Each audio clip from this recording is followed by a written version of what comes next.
বিসমিল্লাহির রহমানির রহিম। নতুন আরও একটি ভিডিওতে সকলকে স্বাগতম। আজকাল অনেক মহিলারা বলেন স্বামী ভালো লাগে না, স্বামীর টাকা ভালো লাগে। প্রকাশ্যে না বললেও কাজে কর্মে তা প্রকাশ পায়। চলুন আমরা এই বিষয়টি নিয়ে আলোচনা করি।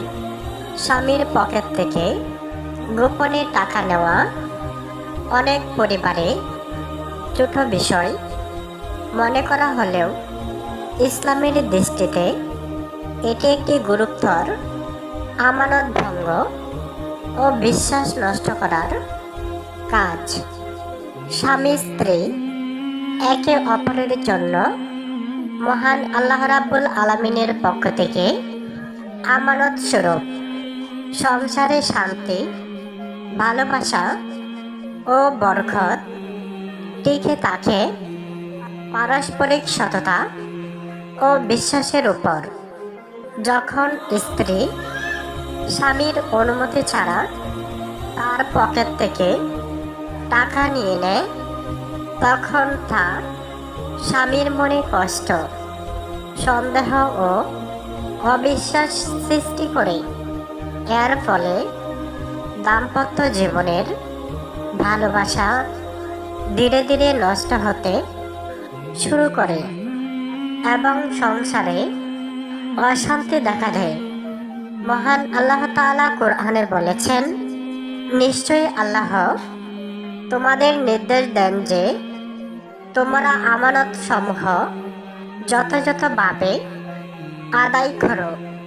সূরা আল নিসা আয়াত 58। এই আয়াত থেকে বোঝা যায় অন্যের সম্পদ বা অধিকার গোপনে গ্রহণ করা ইসলামে বৈধ নয়। রাসূলুল্লাহ সাল্লাল্লাহু আলাইহি ওয়াসাল্লাম বলেছেন, সততার গুরুত্ব সম্পর্কে যে ব্যক্তি অন্যকে ধোঁকা দেয় সে আমাদের অন্তর্ভুক্ত নয়। সহিহ মুসলিম হাদিস 101।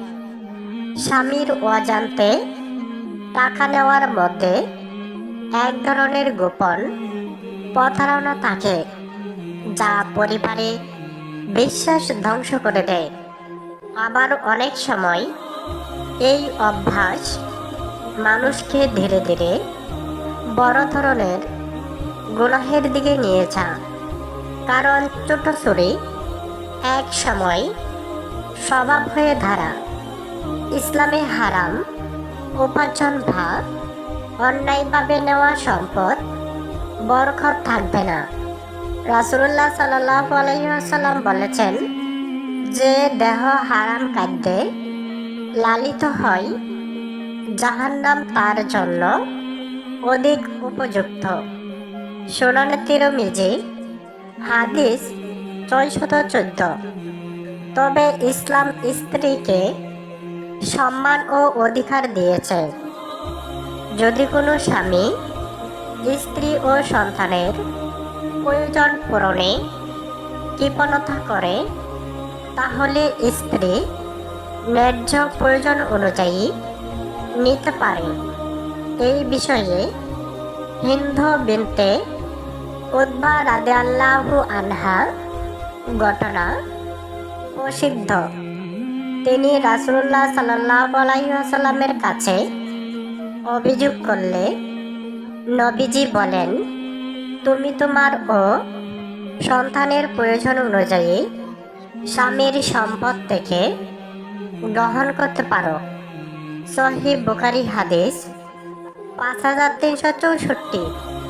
তাই ইসলামের শিক্ষা হলো লুকিয়ে নেওয়া নয়, বরং পারস্পরিক আলোচনা ও সততা ও বিশ্বাসের মাধ্যমে সংসার পরিচালনা করা। যে পরিবারে সততা থাকে সেখানে আল্লাহর রহমত ও বরকত দান করেন। সম্মানিত দ্বীনী ভাই ও বোনেরা, এই ছিল আজকের ছোট্ট ভিডিও। আমার একটি কথাও যদি আপনাদের কাছে ভালো লাগে তাহলে একটি লাইক দিয়ে আমার চ্যানেলটি সাবস্ক্রাইব করে দিন। ধৈর্য ধরে শেষ পর্যন্ত দেখার জন্য সকলকে আবারও ধন্যবাদ। আসসালামু আলাইকুম রহমতুল্লাহি ওয়া বারাকাতুহু।